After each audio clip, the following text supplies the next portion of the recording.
Alright guys, Hatchcrummy again today. Hope you're all doing well and enjoying your day so far. The off-season has officially begun for the 4 CDL teams that did not make it to the Call of Duty World Championship this year. Therefore, big questions already being raised. What does Rostermania look like for some of these teams? And especially for the Carolina Royal Ravens, arguably a team that could have made the World Championship, maybe should have made the World Championship had they done slightly better on LAN and certainly online in the earlier parts of the season. Clayster, though, made the point at the start of the season before the year even began. He does not want to bother with this Rostermania cycle yet again, and he's doubled down on this point after the World Championship, effectively saying if Ravens get rid of Clay, he will be gone and no longer compete in competitive Call of Duty. But he does want to play in Black Ops 6, and if Ravens decide to keep him around, then he will absolutely still be committed to the project. Very much enjoyed to your thoughts in the comments below. Hit the like button if you enjoy. Subscribe if you're new as always. I greatly appreciate it. Sensational spot here from Havoc, by the way, who, well, he goes on the outside of 6-star, and it's a good spot to see things. The problem is, when you get in situations like this, you might be liable to fall off the map. So, you know, it can happen.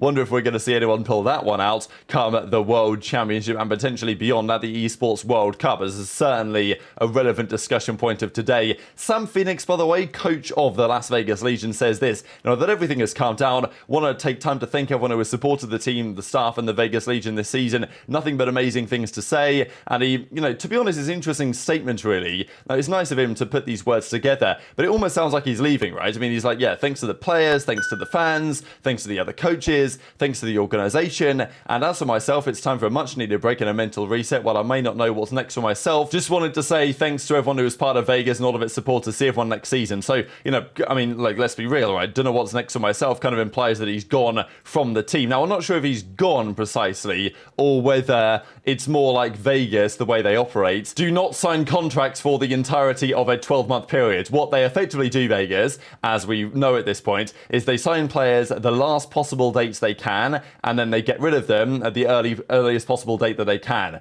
So they don't have to pay the salaries for the full year during the off-season. They just pay them on a month-by-month basis. Now, I'm guessing the same thing might be true for the coaching staff. So, because Phoenix is kind of implying that he wants to work with Vegas again or whatever, doesn't know what's next to himself, but says see everyone next season. So maybe his contract is just kind of like over now, and therefore we're going to see what next adventures happen there. But, you know, it's the classic Vegas Legion strategy. There was a bit of drama, though, as well going down yesterday between some of the rookies on who exactly is going to be Rookie of the Year. So Flames, another rookie this season. His boy Estriel, they play together, you know, Black Ops 4 Chals, Black Ops 4 Grinders, and all this type of stuff. And we saw them play together for a long time to some pretty good success. He said the following: just wanted to come on and say that Estriel Justice is Rookie of the Year, and it should not even be a debate. So this, it seems, was the part that riled up aBeZy, as we'll get into here in a second. And as O4 says, Adestra, you can't kill me. What's this funny business? Just stop playing with me, little man, because, you know, obviously O4 dropped the little man remarks to Sib a while ago,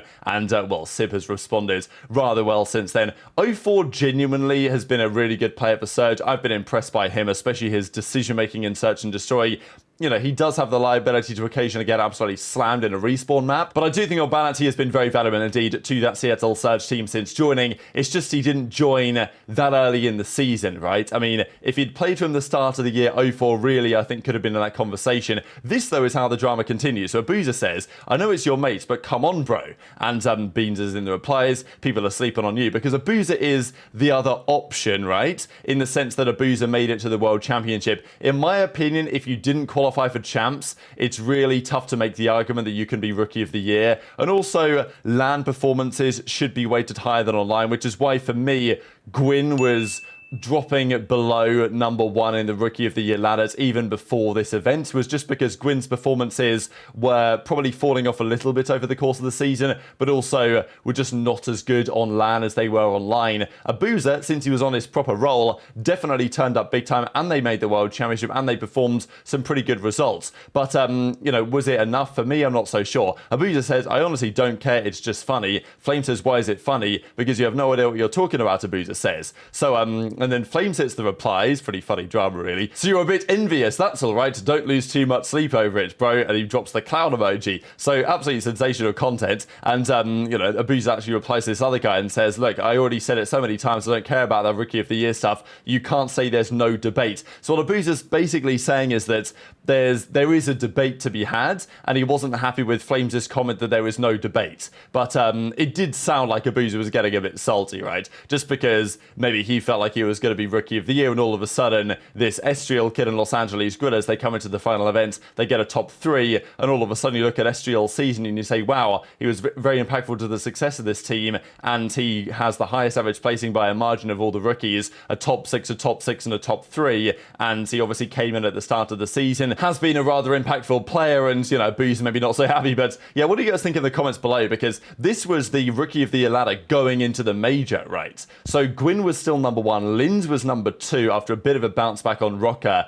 but of course, this team didn't make champs, this team didn't make champs, this team didn't make champs. Maybe that shouldn't matter, but like, because it is for the regular season, right? This Rookie of the Year stuff does not consider champs. So it will be Rookie of the Year for the regular season, not including the postseason, and this was what we kind of thought was happening. Even Snoopy was here at 5th. There were other candidates potentially as well, but Estriel was right on the border of this, but I think it was all to play for to such an extent that this great performance from Estriel at this major has probably skyrocketed him to number 1. Like, I don't think that team results should weigh like everything in this discussion, but in terms of like whether you make champs or not, it's more like what's your average placing, stuff like this, that is kind of more important to me. But intrigued to your thoughts, because some people will say it should just be on numbers, but I do think there should be some consideration for how well the team has actually done overall and how much that particular rookie has brought to their specific team. And obviously there's talk as well about what could happen in the future as a result of this for, you know, the likes of Estriel, whether he gets snapped up, for example, and goes somewhere else. Lots to talk about though on the potential Rostermania side, of course, because these guys win Major 4, however, they are still not the favourites for the World Championship. These are actually some of the odds here that FaZe are still the favourites for the tournament, and New York Subliners in 2nd favourites, Toronto 3rd favourites, OpTic are actually still the 4th favourites, which makes sense, right? Like, I don't think that there should be, you know, I think it's expected that OpTic would be considered to be 4th favourite for the event, but I guess just the level of the difference, really, between OpTic's odds and the likes of some of these other teams, bit of a surprise. Gorillas, massive outsiders, and obviously that is fair, but I definitely think there is a world in which we get some upset in round 1 that, of course, well, the odds providers don't seem to necessarily be looking at, but these were the 8 teams that made champs compared to the 4 teams that didn't. These are the Carolina Royal Ravens. They got 150 points, 10th place in the ends. They were quite a way off really making it to the World Championship. It looked like it was going to be a tall order. The fact that they lost to Gorillas online the way that they did, that put them on the back foot, starting in the losers bracket. They played Toronto. They bow out of the tournament. Their season is done. If their season started better, they might have been okay. They, of course, had GodRx. They lost loads of series, dropped him, didn't get that many points. Probably should have done better at that Major 1 than they did. They lost a series to Surge that they will feel like they probably should have won in hindsight. And there were a few opportunities this year for Ravens to pick up more points than they did. In the end, were they a top 8 team on the balance of things? No. Were they a top 8 team on LAN on the balance of things? Maybe. But I think it's pretty borderline. And like, if you didn't make the World Championship, especially by 25, 35 points, then I don't think you deserve to make it after all. So the question was, what's going to happen next, right? What is this team going to do? Are they going to completely blow it up? Are they going to start from scratch? Because there was clearly a lot of promise in that organization, that Carolina Royal Ravens team. TJ looked really good this year. Fellow turned up certainly on LAN. Obviously, Gwyn was a revelation, and Clay had his moments. Look, we know what you're going to get from Clay at this point. He's not going to be a consistent top player, but he's going to be a fast-paced AR that's going to deliver performances on occasion. And it's obviously like the talisman in many ways and the franchise player of the team if you want to look at it from that perspective. So this is what Clay has to say on the potential retirement situation. I already said at the beginning of this year, what's good with that? Everyone kind of ran with it, that it was like, I said I'm not doing Rostermania again. But if Carolina keeps me, I'll play again, bro. I want to play for Black Ops 6. Yeah, yeah. Plus, we got Esports World Cup, so off-season isn't even that long. You should play. I want to play. Yeah. But I'm not doing off-season Rostermania shit again, bro. I'm not doing it. Yeah, you're not going through all that bullshit? I'm not doing it again, bro. Yeah. Definitely an ugly stage from Clay this time around. And I'm not going to lie, if Clayster's name wasn't Clayster, and if he wasn't Clayster's face here, and this was just like a random player, you would say, yeah, there's no way that they can stay around for next year. His results this year weren't good enough. His performances this year weren't good enough. I think he knows that himself. However, it is Clayster, and therefore there is a good chance they will keep him around regardless, especially because Brian Saint, obviously good boys with Clay, is the coach over there. So there is reason to believe, and I'm not saying that keeping Clay is necessarily a bad idea. It's just like, you know, you can justify a change in that role if you were to want to, but does Clay still bring value? Absolutely, and maybe you consider a couple of other changes elsewhere on the team to make that even work going forwards. However, they may bide their time to make make such a decision because they've confirmed, Ravens, they will be going to the Esports World Cup next month in August in Riyadh, Saudi Arabia with this team. Now, it doesn't mean they can't change it necessarily, but they did say, Clay, Fellow, Gwyn and TJ, that is going to be the team of 4 going into the Esports World Cup. So we'll see if that stays true. We think that it probably will going into that tournament. And then after that tournament, that's when we're going to see probably what happens, right? Because teams that have just bowed out of champs, right, and didn't make it to the World Championship, these teams, in terms of like chemistry,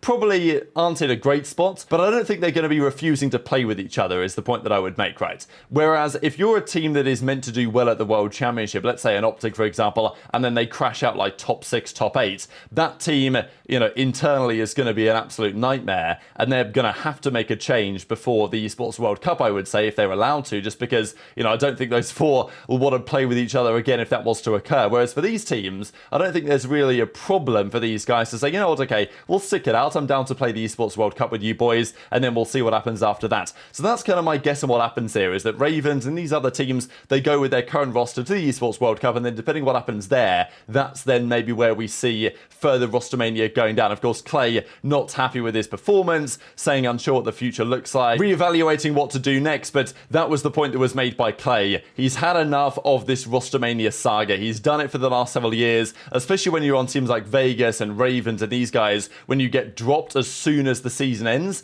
and then you've got to basically go, you know, 3-4 months to get signed again, going through the grueler, trying to finesse rosters, you know, so much chaos, and Clay has just decided he's had enough of it. But he does still want to play. He still wants to play in Black Ops 6, so if Ravens keep him, he'll play. If they get rid of him, then if someone immediately comes along and says, hey Clay, we want to sign you literally right now, then Clay will do it. But if he has to do the Rostermania saga drama for like several months, finessing, messaging people, you know, he's had enough of that, and he'll do something else instead. So will Clay stay? I'm on the side of saying it's a very good chance that he will. I think Ravens maybe will keep him around, but it does depend probably to some degree on what actually happens at the Esports World Cup in several weeks from now. Just to close out the video, I thought this is very interesting. Brian Stats, as he says, active 1KD tournament streak. There are 2 names that are absolutely topping the list here, and, you know, mostly it's going to be ARs, but there is one big exception, right? So Gwyn is at 3 events in a row. Fellow actually is now at 4 in a row, which is kind of impressive of him given the circumstance on that Ravens team.